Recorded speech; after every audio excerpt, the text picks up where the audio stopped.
How y'all doing? This is Mongo Slade, and today we're going to talk about Daniel Bryan saying this is his last run as a full-time WWE superstar. I didn't watch Talking Smack, but apparently this is where he said the comment. So let's look at what he said.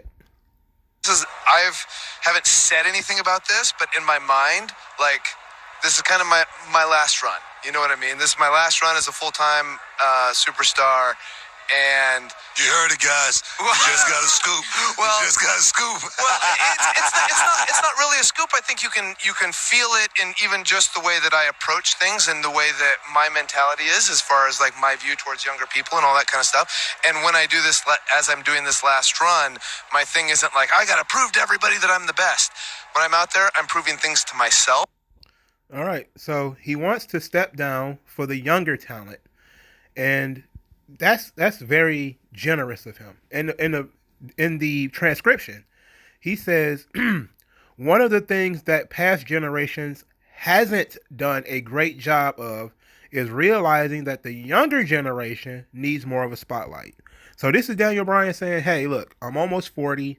I've been in WWE since 2009. I'm a top guy. I could do, I could always go out there and coast and do that stuff and take up TV time, take up money." But he doesn't want to. He wants to give the younger talent an opportunity. And you know what? I appreciate the hell out of that. I really do. Daniel Bryan fought for a long time to get respected by the WWE. And he finally got that run. He finally got the run that he deserved, and injury cut it short.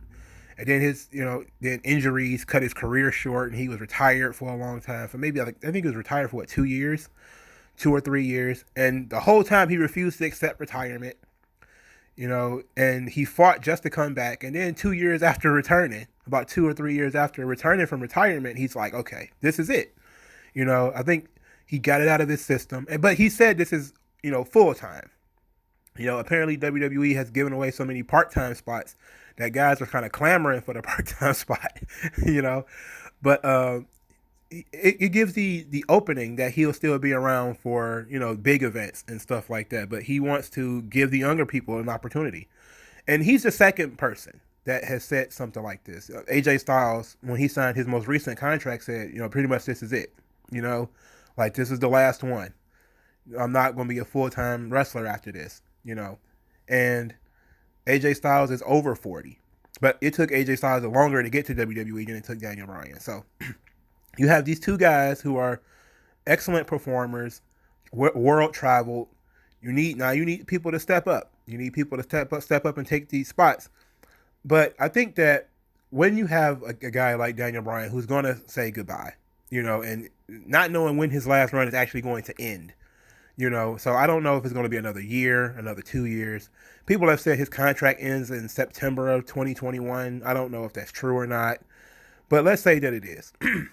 That would make WrestleMania 37 his last WrestleMania. So the question then goes, that's sort of a retirement match, if that's going to be the case.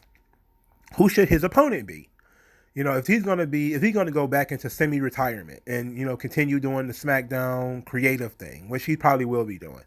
I think he kind of enjoys doing that. Like I said in my Smackdown review, he's kind of been talking a lot about, alluding to who he wants to see on top and who he wants to get in the ring with and work with and who he wants to see shine and all that type of stuff.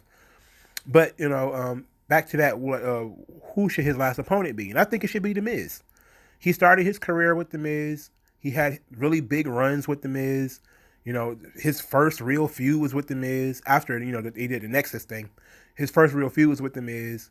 A couple of years ago, he did a big angle with The Miz. It was Miz and Maurice against him and Brie Bella. That was pretty cool. He's always had good matches with The Miz. His character is linked with The Miz. And it seems like The Miz may outlast Daniel Bryan.